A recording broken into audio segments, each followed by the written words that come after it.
नमस्कार, स्वागत है आपका एसएस न्यूज में। मैं हूं आपके साथ सना चौधरी। गाजियाबाद के लोनी से बीजेपी विधायक नंदकिशोर गुर्जर की फाटे कुर्ते की अदावत का नतीजा यह रहा कि सरकार ने पुलिस कमिश्नर अजय कुमार मिश्रा को हटाते हुए उन्हें आईजी रेंज प्रयागराज बनाया गया है। कमिश्नर अजय मिश्रा का ट्रांसफर होने के बाद लोनी से बीजेपी विधायक नंदकिशोर गुर्जर के घर ढोल बजाते हुए सैकड़ों की संख्या में समर्थक पहुंचे। पुलिस कमिश्नर के ट्रांसफर के बाद अब समर्थकों ने अपने विधायक से फटा कुर्ता न पहनने की मांग की है। दरअसल 20 मार्च को विधायक नंदकिशोर गुर्जर रामकथा कलश यात्रा निकाल रहे थे। इस दौरान पुलिस ने उन्हें रोक दिया। पुलिस के साथ हुई नोकझोंक के दौरान विधायक का कुर्ता फटा था। उसी दिन से विधायक नंदकिशोर गुर्जर फटे कुर्ते में घूम रहे थे। बता दें कि पुलिस कमिश्नर से विवाद के बाद बीजेपी की तरफ से उन्हें कारण बताओ नोटिस भी मिला था, जिसके बाद विधायक फटे कुर्ते और नंगे पांव ही लखनऊ पहुंचे और प्रदेश अध्यक्ष भूपेंद्र चौधरी से मुलाकात कर कारण बताओ नोटिस का जवाब दिया था।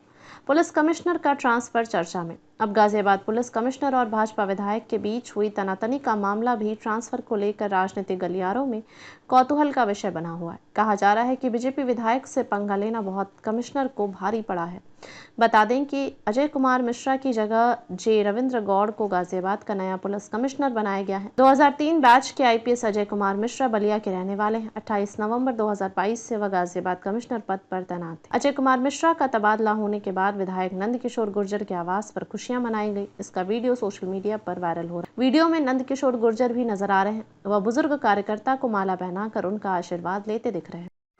विधायक जी 20 मार्च को कलश यात्रा निकल रही थी, फिर उसके बाद जो तस्वीर आई उस समय देखा फटे कुर्ते में आप जब प्रण ले रखा था। अभी गाजियाबाद पुलिस कमिश्नर अजय कुमार मिश्रा का स्थानांतरण हो गया है। आपका प्रण था नंगे पैर चलना, फटे कुर्ते में आप घूम रहे थे, हर कार्यक्रम में सम्मिलित हो रहे थे, हर जगह जा रहे थे। अब क्या कहना चाहेंगे? देखिए, समाज ने जिस तरह से रात लेट पता चला कि ट्रांसफ़र हो गया, हमें जानकारी नहीं थी। पूरे देश के अंदर, पूरे देश से मैसेज आए और पूरे आपने देखा होगा हजारों हजार की संख्या में लोग ढोल गोल नगाड़े और मिठाई बांटी है। अर्थात कितना अत्याचार था, जनता कितनी त्रस्त थी और ऐसे अधिकारी ने हमारी सरकार की छवि खराब करने का काम किया है। हम माननीय योगी जी के भारतीय जनता पार्टी के सिपाही हैं, माननीय मोदी जी के सिपाही हैं और हम पंडित दीनदयाल उपाध्याय जी के सिद्धांत पर इस पार्टी को आगे ले जा रहे हैं। लेकिन जो पार्टी की छवि खराब की, उसके लिए इस अधिकारी को कहीं ना कहीं महिलाओं के साथ बर्बरता, अत्याचार और रामद्रोही के रूप में समाज याद करेगा। ऐसा कलंकित करने का काम किया है। इनके बच्चे, परिवार, रिश्तेदार भी अगर समाज में कहीं जाएंगे तो लोग उनको भी रामद्रोही और महिलाओं के साथ दुराचार, अत्याचार करने वाला, जनरल डायर से भी खराब लोग मानेंगे। इसलिए इनको पूरे देश से माफ़ी मांगनी चाहिए। पूरे देश और दुनिया में इस घटना से उबाल था। अगर माफ़ी नहीं मांगते हैं तो कहीं हिमालय की तलहटी में जाके छुप जाना चाहिए और उसके बाद भी अगर बेशर्मी करते हैं तो समाज में कलंकित होंगे, रोज तिल तिल अपमान होगा।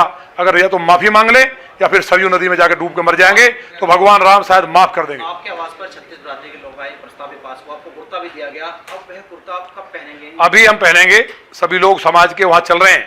सहारनपुर में आज बहुत बड़ी मीटिंग समाज की है और वहाँ पूज्य व्यास जी महाराज भी पहुँच रहे हैं और जो गुर्जर महासभा उनके अध्यक्ष भी हैं, वो कुर्ता वहाँ पहनाएंगे विधिवत रूप से। सभी लोग यहाँ के चल के भी जो समाज ने भेंट किया है, मैं उसके लिए समाज का आभारी हूँ कि मेरे इस संघर्ष में एक आवाज़ में हजारों हजार की संख्या में जिस तरह से उत्साह और मेरे आवास पे लोग आए और फूल और ढोल नगाड़े मिठाई बांटी है, इससे पता चलता है कि कितना लोग आतंक से पीड़ित थे और कितनी गलत रिपोर्टें शासन को ये व्यक्ति भेजता था। उन सब का आज अंत हो गया है और मुझे उम्मीद है कि भविष्य में भी कठोर कार्रवाई मुख्यमंत्री उमा भारती जी के लिए पूछना चाहेंगे। साथ ही उमा भारती जी ने पहल करी, आपको अपना भाई मानती हैं, आप भी उन्हें अपनी दीदी मानते हैं, क्या कहना चाहेंगे? उनको देश सम्मान करता है। दुनिया के अंदर रहने वाला सनातनी किसी भी कोने में हो, दीदी को उनका जो संघर्ष था भगवान श्री राम के मंदिर के लिए, सनातन के और देश के गरीब, पिछड़े, दलित, आदिवासी के लिए, इसलिए वो अतुलनीय हैं, वो बहुत पूजनीय हैं। मैं उनका आभारी हूँ। हमारी माताओं बहनों पे एक आध लोग ऐसे भी थे जो मुखबर थे, पुलिस के दलाल थे और वो लड़ाई भगवान राम के लिए हम नंगे पैर लड़ रहे थे। लड़ने के मुद्दे और हो सकते थे, ज्यादा नहीं, केवल 2-3 लोग थे। उनका भी इलाज होगा, पुख्ता इलाज करेंगे। इसलिए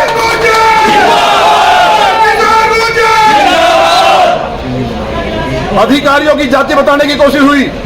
अधिकारी अधिकारी होता है। शपथ लेने के बाद अगर अधिकारी की जाति बताई जाएंगी तो उन अधिकारियों को भी जेल भेजना चाहिए, क्योंकि वो जाति देख के अत्याचार नहीं करते, जाति देख के इंसाफ नहीं करते। अगर जाति देख करके अधिकारी तय होंगे तो लोकतंत्र समाप्त हो जाएगा। हमारे यहाँ भी एक दरोगा इंस्पेक्टर आए थे, उन्होंने दुराचार बदतमीजी की थी बहनों से, हमने सस्पेंड कराए थे। लोगों ने कहा था गुजर सस्पेंड करा दिया।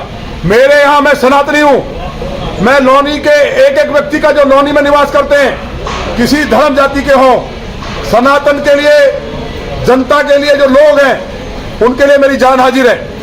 कोई भी नाइंसाफी करने वाला, चाहे मेरा सगा भाई हो, उसके खिलाफ भी कार्रवाई होगी। और जो जनता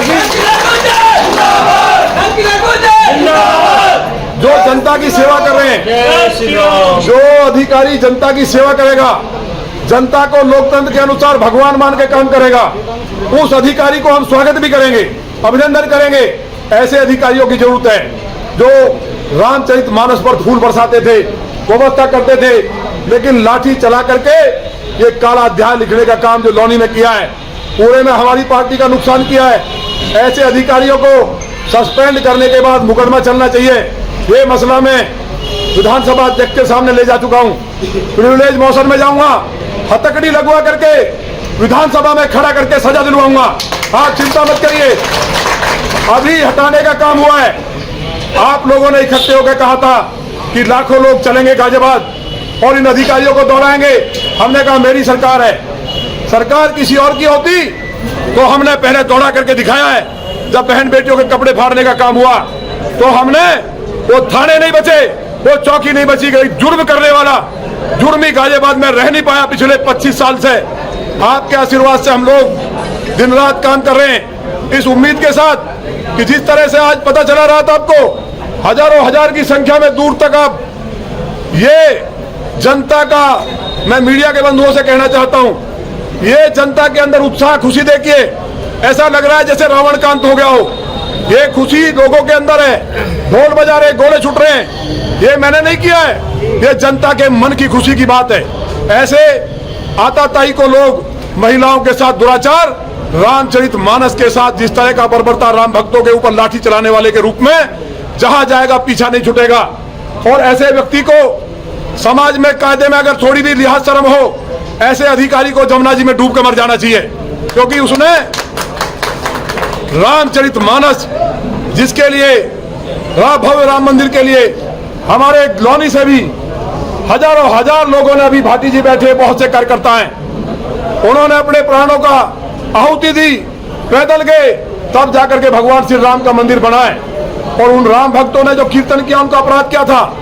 उनके साथ दुराचार, मारपीट, लाठी चलाई गई।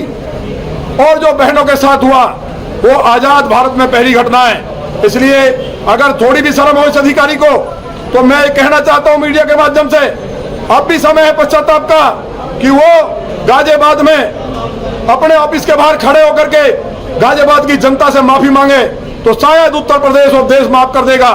लेकिन अगर नहीं मांगता है और दिमाग में वही जो शराब के नशे में जो तानाशाही घुसी हुई है, तो उसको एक दूसरा इलाज भी है।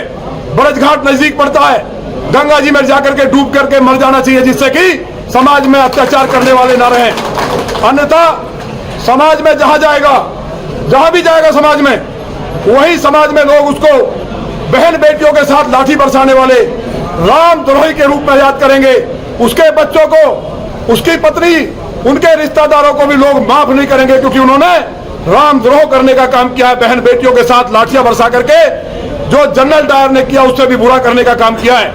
ऐसे व्यक्ति को घर वाले सीना चौड़ा करके चल सकें, ऐसे व्यक्ति को जमुना जी में, गंगा जी में डूब के मर जाना चाहिए, तभी पश्चाताप हो सकता है।